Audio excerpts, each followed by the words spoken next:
This short video is about assessing the moisture level of your compost system. Ideally, moisture is kept between 40% and 65%. This will feel something like a damp sponge after you've squeezed out all the water. Let's take a look at two different piles. I'm Natasha Duarte with the Composting Association of Vermont, and this is my colleague Athena Lee Bradley.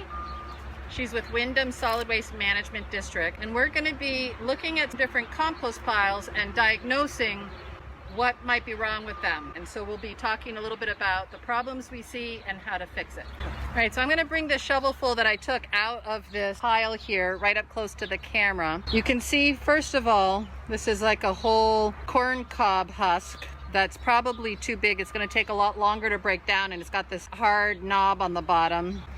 But if you look at what I pulled out of the pile, there's some citrus, which is fine. That's a pretty small piece, some eggshells and leaves. But when you squeeze it, we talk about the squeeze test a lot for community composting. When you squeeze it, it's clearly too wet. You can see water there pouring over my thumb. Clumps together. All the leaves are sort of matting. So when you squeeze, you really shouldn't have water dripping out of your pile. You want just a little bit of glimmer between your gloved fingers. We're going to be looking at a pile that's too dry later, so you'll be able to see the difference.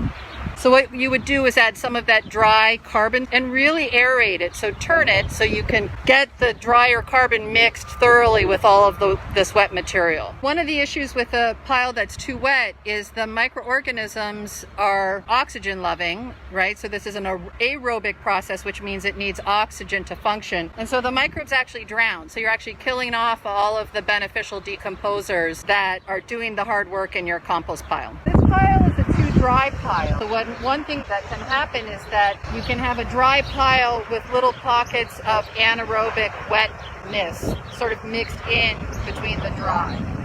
And what happens when it's too dry, it's just the opposite of being brown. The microorganisms don't have enough moisture, and so they just start dying off. You can also do the same squeeze test. You can see if I take a handful of this dry material, I can squeeze it. There's certainly no water. It also doesn't hold together at all. You can see this visually, but if you want a tactile test, this is a good way to do it. This table is a good guide to refer to when you're doing the squeeze test until you get a feel for it for yourself. If water flows freely from your hand, your compost is too wet. You need to thoroughly integrate some dry carbon material and keep checking on your system.